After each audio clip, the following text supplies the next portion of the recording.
Hola, hoy vamos a hablar acerca de fisiología de la audición. Estaremos tratando este tema de la mano mis compañeras y yo, iniciando por Emily Mesa, María Monzón, Lía Moreno y yo, Dan Alvará.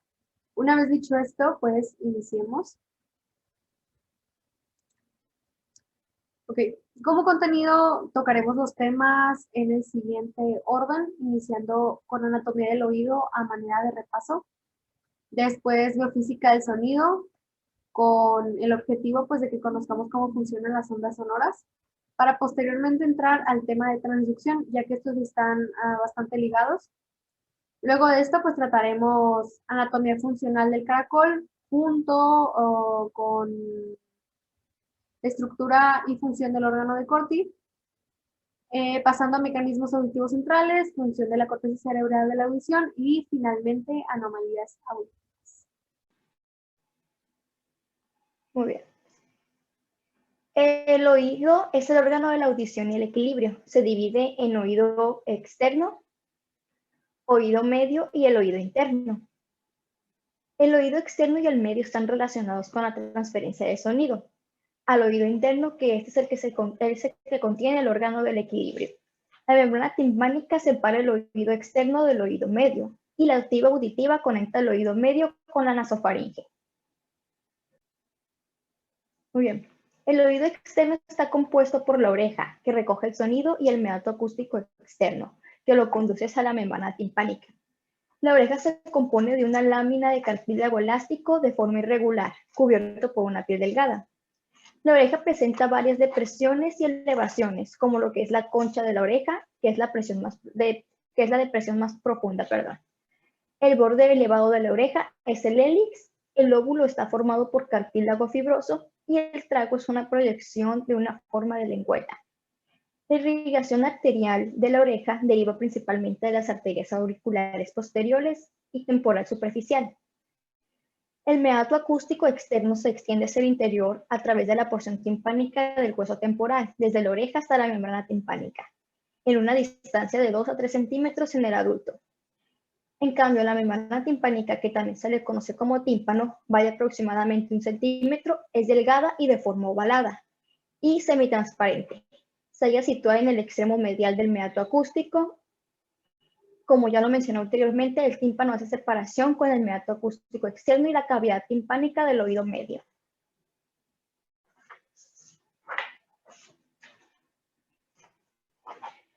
El oído medio es la cavidad timpánica estrecha que llena la cámara de aire situada en la porción ventrosa del hueso temporal. Tiene dos porciones, la cavidad timpánica propiamente dicha y el receso epitimpánico. La cavidad timpánica está conectado anteromedialmente a la nasofaringe por la tuba auditiva y superiormente a las celdillas mastoideas por el antro mastoideo. El oído medio alberga los huesecillos del oído, que se los explicaré más adelante, los músculos estrapeido y tensor del tímpano, la cola del tímpano, que es un ramo del par craneal número 7, y el plexo nervioso timpánico. Contamos con 7 paredes en la cavidad timpánica, que esta es la tegmental, la yugular, la membranosa, la laberíntica, la mastoidea, la carotídea y el mastoideo. La tuba auditiva conecta la cavidad timpánica y la nasofaringe, donde se abre posterior al meato nasal inferior. Su función consiste en igualar la presión del oído medio con la presión atmosférica, lo cual permite que la membrana timpánica se mueva libremente. En los huesecillos del oído encontramos 3, que forman una cadena móvil de pequeños huesos a través de la cavidad timpánica, desde la membrana timpánica hasta la ventana vestibular. Estos son los primeros que se osifican por completo en el curso del desarrollo y se hallan esencialmente maduros al nacer. El martillo está unido a la membrana timpánica.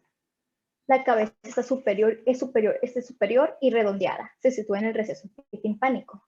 El cuello del martillo se apoya contra la porción flácida. El manubrio está incluido en la membrana timpánica y esta funciona como una palanca. El yunque está localizado entre el martillo y el estribo y se articula con ambos. Este posee un cuerpo y 2 ramas. Y por último encontramos el estribo. Es el huesecillo más pequeño que posee una cabeza, 2 ramas y una base. Y este está articulado con el yunque.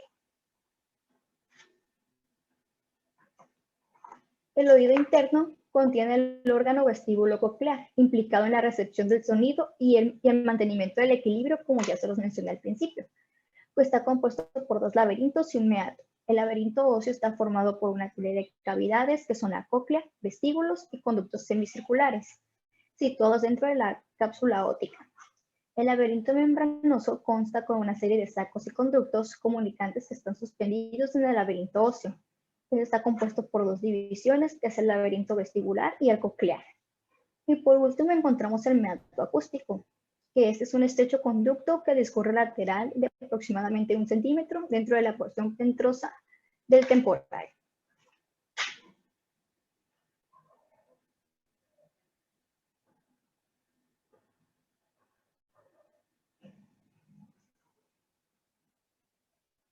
Gracias a mi compañera María, pues entonces tenemos y sabemos que el oído externo captura el sonido y el oído medio amplifica su presión antes de transmitirlo al oído interno.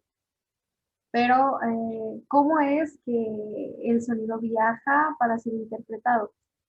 Pues primero tenemos que conocer qué es el sonido y cómo este se comporta, ¿no?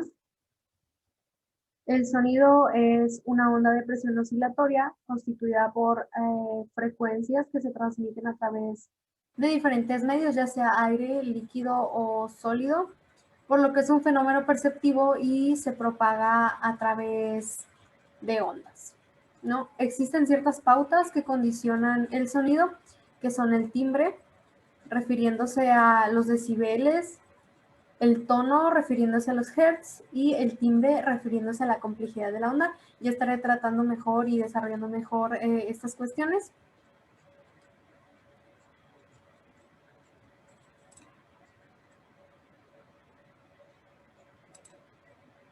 Ahora sí, entrando a ondas sonoras. Pues las ondas sonoras son ondas mecánicas que pueden ser graficadas según su amplitud y su longitud. La longitud es la distancia que va de pico de la onda al otro pico de la onda. Lo voy a poner por aquí. De aquí a aquí. Esto es la longitud.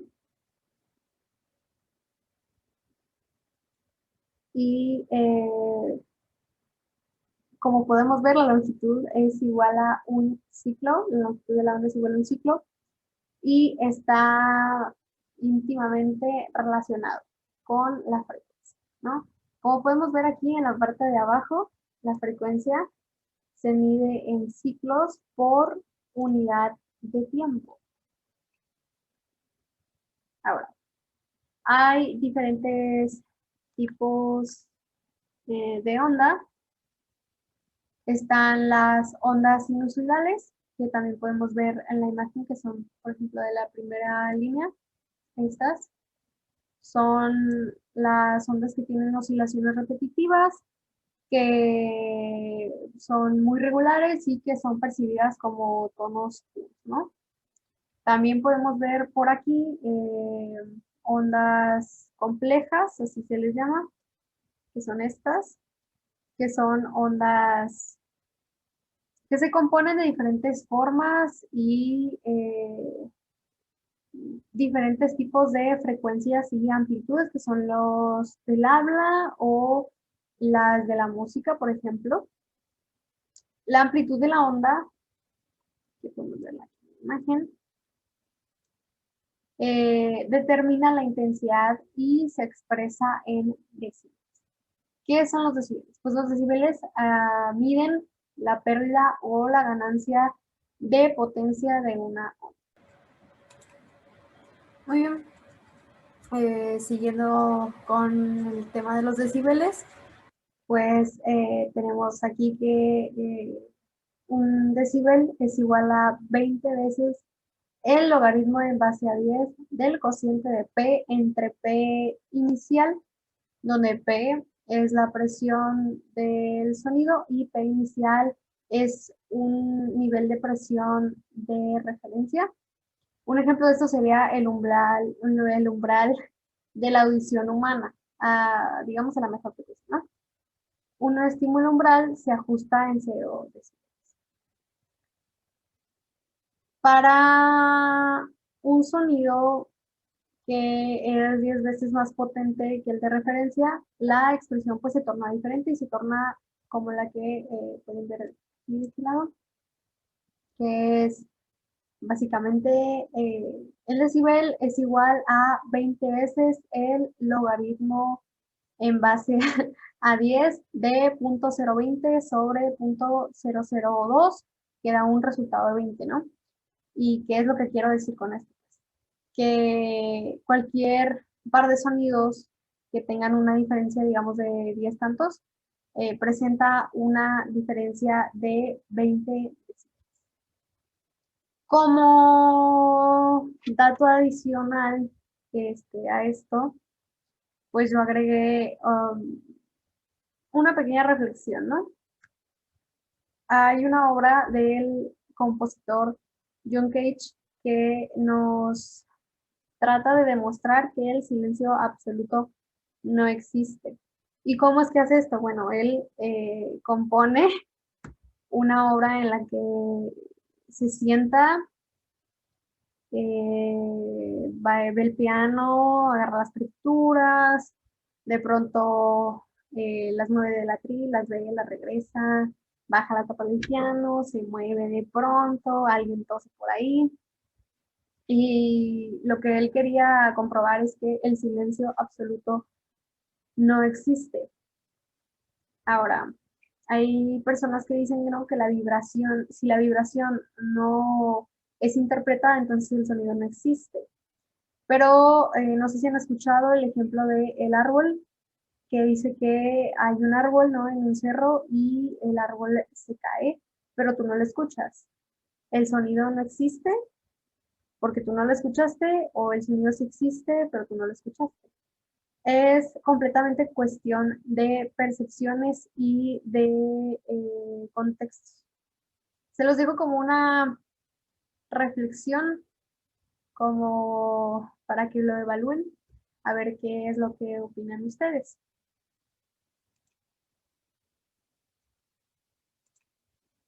Ok, aquí hay una imagen de los decibeles y lo que podemos observar es la cantidad de decibeles y su sonido correspondiente, ¿no?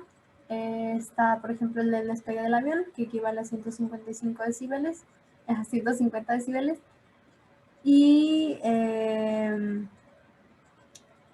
como podemos también ver en la imagen, los 55 decibeles son una cantidad propuesta por la OMS, a la que llamaremos ¿no? zona segura o el rango de audición cómoda. Una vez ya sabiendo cómo funciona entonces el sonido, vamos a hacer un pequeño repaso. Ok, el sonido es un fenómeno perceptivo que se propaga a través de ondas. La onda determina la característica del sonido. La audición humana va de 20 a 20.000 Hz y un hercio es igual a un ciclo. Eso es básicamente ¿no? el resumen de biofísica del sonido. Pasando entonces a transducción, sabemos que transducción es el proceso de la audición propiamente dicho, ¿no?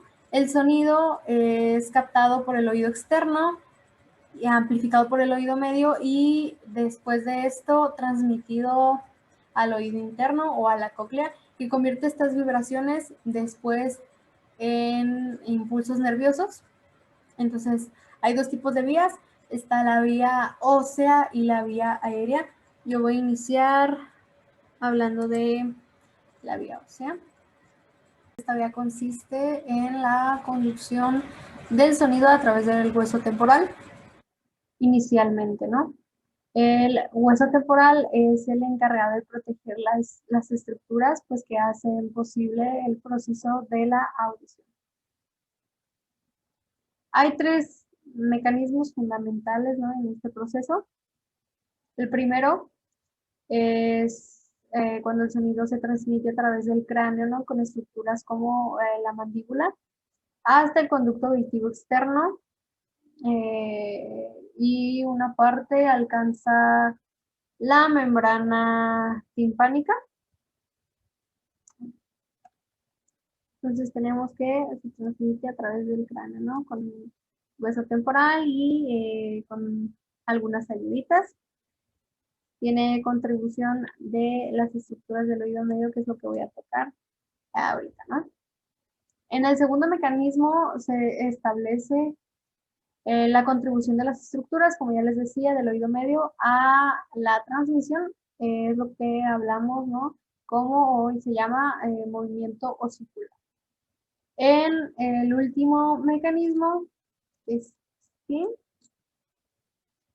se producen compresiones y expansiones de la cápsula óptica en respuesta a la vibración de las estructuras craneales, con la consecuencia pues del desplazamiento de los líquidos laberínticos, la membrana basilar y la correspondiente estimulación de las células.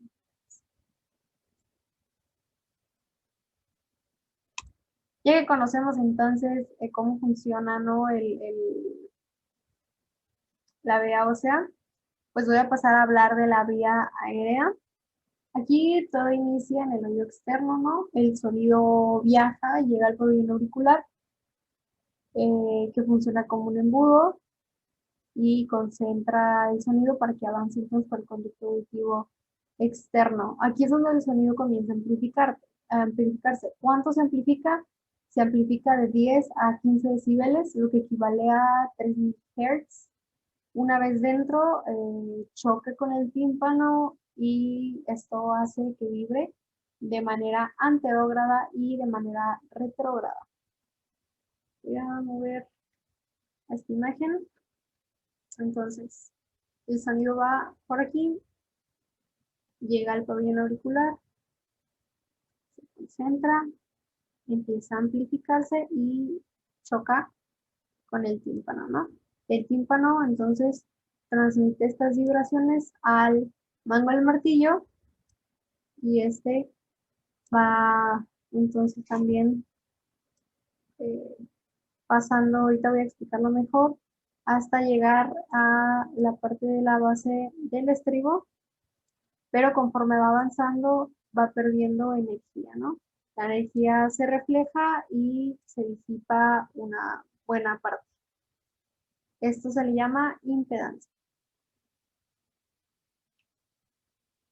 Entrando a oído medio, el oído medio convierte mecánicamente las vibraciones de la membrana timpánica en ondas de líquido en el oído interno. El tímpano transmite las vibraciones provocando un movimiento oscilatorio que luego transmitirá al yunque y posteriormente al estribo. Entonces, el estribo conecta con la ventana oval y lo que hace que estos huesecillos se mantengan en su lugar son los ligamentos suspensorios, ¿no? Que les dan la libertad de moverse para transmitir las vibraciones de la manera correcta, ¿no? Tenemos que entender que esto es muy importante, ya que la ventana oval sella la copa y la copa se llama ahí.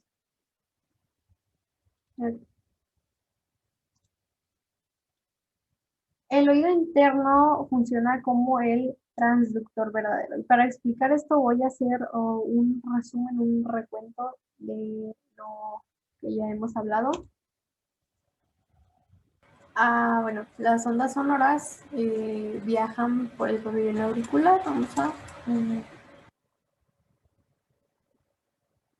Una vez ahí estas ondas atraviesan el conducto auditivo externo mientras se van amplificando y chocan contra la membrana timpánica. Esto hace que vibre, ¿no? Se convierten en vibraciones las ondas y provocan el movimiento de los huesecillos, movimientos oscilatorios, ¿no? De esta manera, el estribo es este, puede transferir, bueno, a través de la ventana oval, unido a ella, puede transferir las vibraciones para crear ondas de líquido dentro de la cóclea. Vamos a hacer básicamente esto.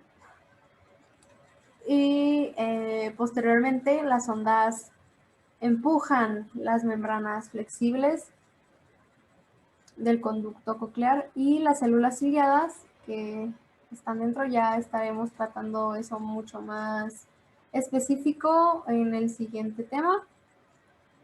Pero bueno, estas se inclinan y liberan neurotransmisores que después crean potenciales y estos discurren a través del nervio coclear al cerebro para transferir, bueno, transferirse a través del conducto timpánico y disiparse, ¿no? O sea, disiparse en el oído medio. Mi nombre es Emily Mesa y retomando con lo que hemos estado hablando acerca de la audición, yo les voy a hablar un poco sobre el oído interno, el caracol principalmente, o más bien la anatomía funcional del caracol. ¿Okay? El oído interno, como ya he mencionado, pues es un sistema tortuoso o sinuoso que no se encuentra completamente recto. En él no va a propiciar luz natural como tal. Está lleno de conductos de líquido localizados en el hueso temporal del caracol, las cuales van a contener células receptoras para lo que es el estímulo auditivo y los conductos semicirculares y órganos otolíticos, como lo son el sáculo y el utrículo. Estos van a permitir lo que es el equilibrio de nuestro organismo. Va a contener células receptoras para el sistema vestibular y va a ser el principal propioceptor para lo que es la traducción de sonidos. El caracol como tal, pues el caracol es un laberinto óseo, aquí se observa, o muy bien conocido como cóclea. Aquí ya se encuentra lo que es el utrículo y el sáculo, como ya había mencionado, la permite lo que es la conducción del equilibrio a nuestro organismo. Y el vestíbulo, pues igual, ayuda a lo que es el equilibrio, principalmente. El caracol va a ser un propagador de señales mecánicas a través de ondas con líquidos y membranas. Va a permitir la transducción de impulsos nerviosos a lo que es transmitible en el cerebro. Esta porción se va a encontrar pues con conductos como se encuentran aquí, el conducto semicircular horizontal, conducto semicircular posterior y conducto semicircular anterior, que van a pues transducir lo que son las señales principalmente por ondas. Ok, el caracol va a tener principalmente 3 rampas, lo que es la vestibular, la coclear o lo que es la rampa media y la rampa timpánica. Muy bien, pues ya dije, se encuentra dividido en 3 partes longitudinalmente. La rampa vestibular va a ser la que te va a permitir abrir lo que es la ventana oval. Tenemos la rampa timpánica, que va a ser la separación de la membrana media hacia lo que es la ventana redonda. Y la rampa media o membranosa es la que se va a localizar células sensoriales principalmente. Okay. Tenemos aquí otra visión de lo que viene siendo parte del canal coclear. Aquí se va a presentar lo que es la parte externa de una espiral, que se encuentra el ligamento que va a conectar 2 estructuras principalmente, formando así lo que es la rampa o el piso de la rampa media, una hoja de tejido conectivo y va a permitir que la membrana basilar transcurra por casi toda la longitud del caracol, o sea, va a permitir todo el transporte de ondas sonoras a este. Podemos observar en esta imagen 2 membranas principalmente, la membrana de Reissner y la membrana basilar. ¿Ok? La membrana de Reissner es la forma como un techo para lo que es la membrana media. Va a permitir así la separación de lo que es la rampa vestibular. En cambio, la rampa vestibular va a ser la que se comunique con lo que es la rampa timpánica hacia su extremo distal del caracol, generando así pequeñas aberturas para la lámina basilar. Las rampas vestibular y timpánica se van a encontrar llenas de líquido, como se muestran en esta imagen.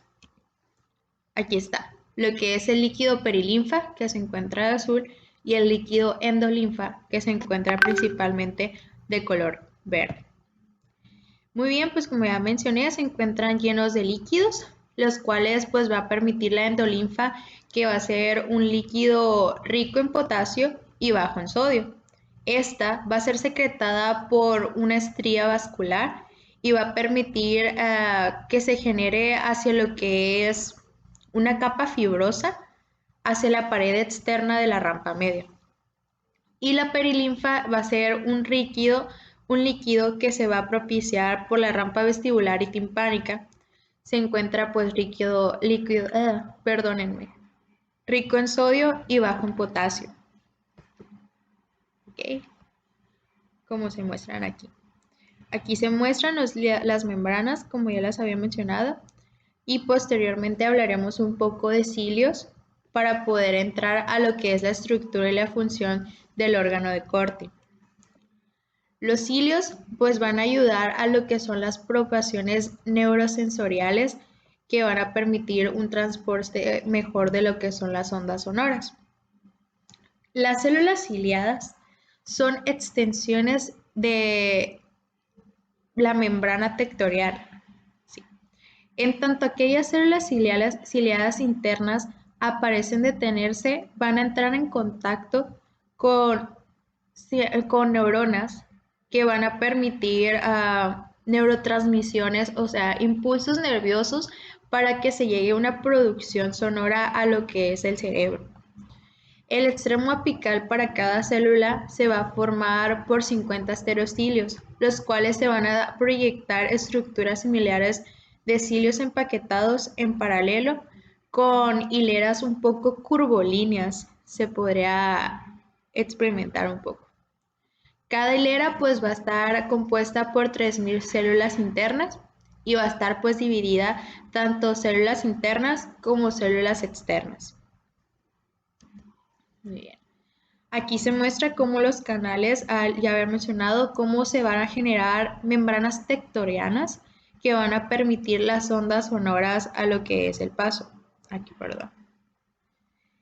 Muy bien, pues cada célula va a tener células ciliadas externas, ya lo había mencionado, que van a ser un poco más elongadas que las internas, y el tamaño y altura de estas van a aumentar a lo largo que se pase por lo que es el caracol. El esterocilio va a contener filamentos de actina en enlaces cruzados. Cada de estos van a estar empaquetados y van a permitir un canal de transducción selectivo para cationes. Es de esta manera como se van a generar pequeños umbrales que van a denotar lo que es impulsos. Muy bien. En esta imagen podemos ver los impulsos que estoy mencionando. Se dice que cuando un haz de cilios reflexiona ligeramente, el umbral que va a permitir abrirlo va a ser de manera vascular. Van a entrar de manera mecánica abriendo canales de transducción para la audición y así van a ingresar los cationes a la célula. Se va a despolarizar la célula gruesamente, proporcionando una deflexión. De esta manera se van a abrir canales de calcio regulados por voltaje a la membrana vasolateral de cada célula ciliada, como se muestra en la imagen. La transducción de una señal real pues es principalmente a lo que es el órgano de Corti. Se requiere de una interacción entre membranas tectoriales como células ciliadas y la membrana basal. Cuando se transmite una onda sonora hacia la ventana oval por cadenas de osículos, la onda va a generar una presión hacia arriba de la rampa vestibular y hacia abajo para la membrana timpánica. La mecánica para el caracol pues va a englobar un poco a lo que es la membrana basal del órgano de corte, discriminando lo que son los tonos, los sonidos principalmente. Una fase para la comprensión de la onda sonora es hacia arriba del tímpano, donde los osículos van a transmitir a la ventana oval impulsos en el interior. Así se va a generar lo que es una onda de visión o un viaje de onda, se podría decir, a través de helicotrema, que el helicotrema pues es el impulso que se va a llevar hacia la rampa timpánica. La membrana que va a rodear se va a generar hacia el exterior, generando ondas de presión con pequeñas corrientes para causar una onda viajera de desplazamiento para la membrana basal, que ya había mencionado que es la ápice principalmente. Bajo fase de refracción se van a vertir pues procesos los cuales van a llevar pequeñas ondas sonoras que van a interactuar tanto con masa, ancho y rigidez de lo que es la membrana basal. Su longitud va a determinar la posición característica de cada desplazamiento de la membrana. ¿Ok? Generando así pues un rebote, se podría decir, a lo que es el oído. La transducción real pues va a ser pues principalmente por la membrana tectorial. Ok. Un efecto de sonitación, perdón, va a ser aquel que se va a diferenciar a la membrana. O sea, va a ser una onda sónica viajera que se desplaza por la membrana basal en 2 instantes, con el que va a llevar un periodo de tiempo. Cada excursión máxima va a generar muchas ondas que van a estar envueltas y desplazadas, casi con un máximo de 28 milímetros desde el estribo, que viene siendo una porción más inferior. Esta pues va a generar que las células ciliadas choquen, produciendo efectos mucho más altos en lo que es la membrana basal. No sé si me expliqué cómo cómo se muestra en esta imagen. Va a ser un rebote que se va a dar hacia cuando llegue a lo que es la membrana basilar. Ya que llegue a lo que es la membrana basilar, que se encuentra aquí el ápice, se va a generar una producción mayor de sonido, va a ser un impacto mayor porque es como un rebote que se da. Ok, continuamos. Perdón, debido al efecto que se va a dar de sintonización, la membrana basal va a tener células ciliadas localizadas particularmente por frecuencias determinadas. Se da así como lugar una discriminación a los sonidos o a los tonos que se pueden determinar por diferentes zonas de la membrana basilar, denominada así una organización tonotópica. Conforme las señales del caracol van a ascender, las vías se van a mostrar un poco más complejas y el sistema auditivo va a llegar hacia lo que es el cerebro. Este pues va a permitir una codificación o una organización tonotópica de elementos neuronales menos conservados y se puede localizar así el sonido en el sistema. El caracol pues va a actuar como ondas sonóricas y como analizador de la frecuencia de estos tonos principalmente. La organización tonotópica de la membrana basilar va a facilitar mucho lo que es la intervención de aparatos protéticos cuando la persona pues va perdiendo gradualmente lo que es la audición. Nosotros pues para esto conocemos que existen 2 tipos de audición, la conductual, o sea, la normal, la vía aérea, y la ósea. La conductual vía aérea es la que lleva todo el proceso anteriormente mencionado. y la ósea es aquella que va a entrar directamente hacia lo que es el hueso. Se dice que es la que ahorita nosotros estamos utilizando para podernos escuchar y pues nos permite abordar mayores temas. Bueno, pues esto sería todo de mi parte.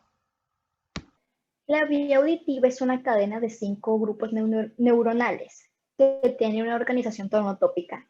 Este concepto implica que las conexiones entre el oído y el encéfalo están construidas de una forma que las terminaciones nerviosas reflejan las relaciones entre los cuerpos celulares de una lámina. La función de la vía auditiva ascendente es transmitir señales acústicas al encéfalo, donde se elaboran y convierten una percepción consistente.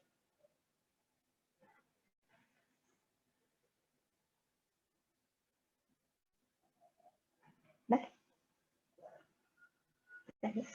Aquí se puede observar una tabla donde nos muestran las cadenas neuronales y los grupos neuronales. Se encuentran lo que es la primera neurona, al igual que la segunda neurona y la vía auditiva indirecta.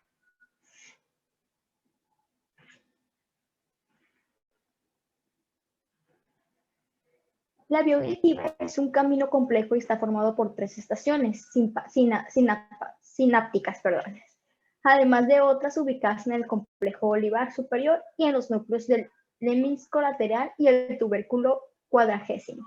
Las primeras neuronas de la vía sienten en el ganglio espiral de Corti.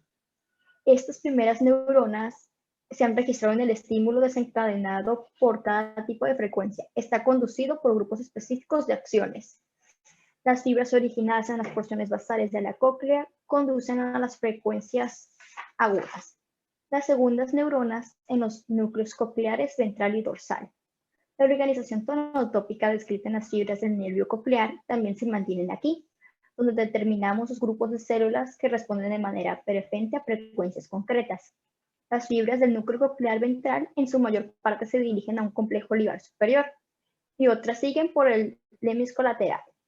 Las que parten del núcleo coclear dorsal se dirigen al núcleo dorsal y el tubérculo cuadrígimo inferior.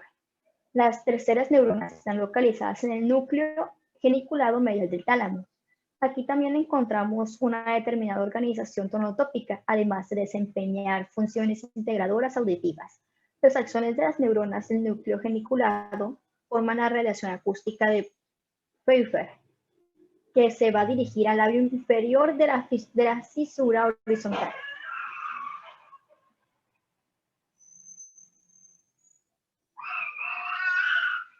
La vía auditiva eferente. La vía eferente nace en la corteza auditiva y posee 3 tramos neuronales bien caracterizados, que es un haz córtico, un haz tálmico y un haz tálamo.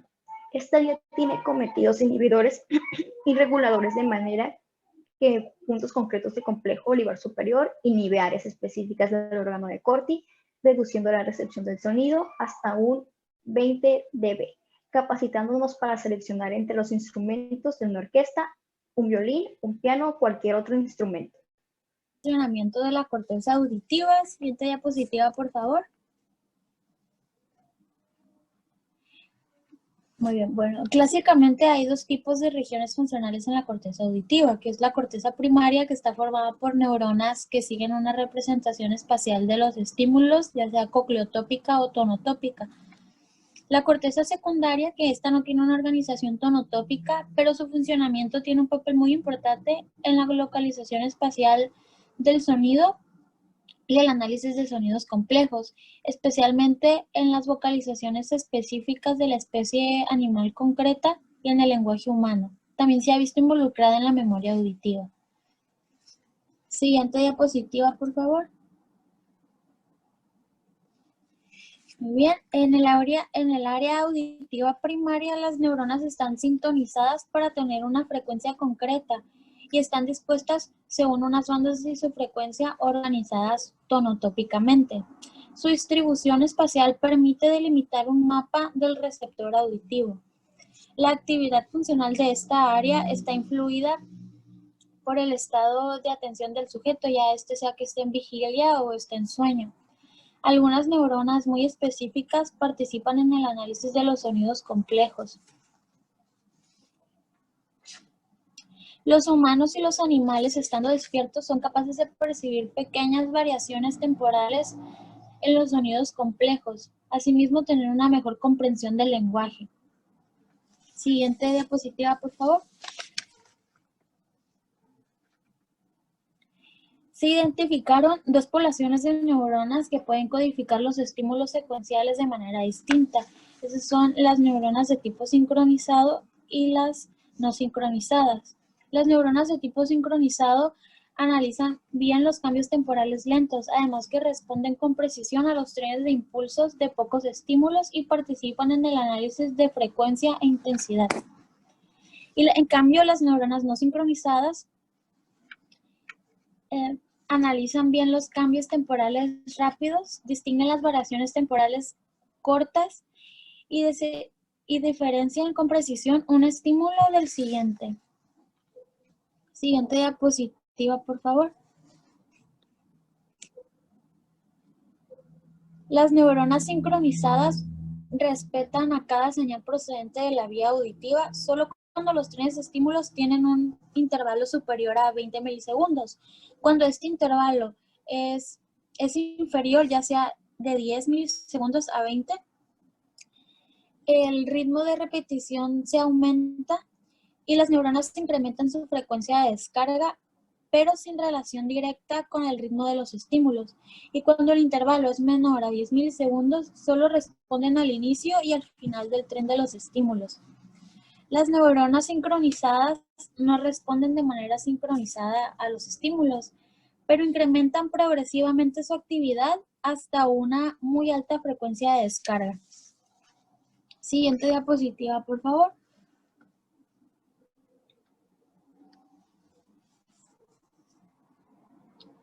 Bueno, la hipoacusia es un conjunto de afecciones en las que las personas son incapaces de detectar o recibir distintas frecuencias de sonido. Hay diferentes tipos de hipoacusias. En algunas la sordera puede ser temporal o esta puede ser permanente. Y se clasifican en sordera de conducción o sordera neurosensitiva. La sordera de conducción se da cuando un paciente presenta alteraciones en la propagación del sonido a través del oído externo y medio hacia el oído interno. Y la sordera neurosensorial o neurosensitiva se debe a las lesiones o a la falta del desarrollo de algún componente del oído interno o del nervio auditivo. La presbiacusia neural es la causa más frecuente de una hipoacusia parcial. Una presbiacusia es la pérdida progresiva de la capacidad para oír altas frecuencias debido al deterioro producido en el sistema auditivo generado por la edad. Y una presbiacusia neural es una disfunción central en la que se ve afectada fundamentalmente la inteligibilidad de la palabra. Cuando hay presbiacusia se ve atrofiado el ganglio espiral y las fibras nerviosas de la lámina espinal ósea.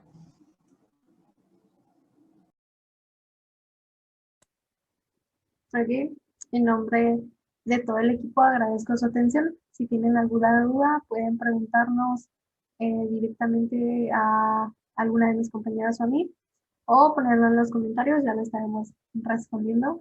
Vuelvo a agradecer su atención y nos vemos.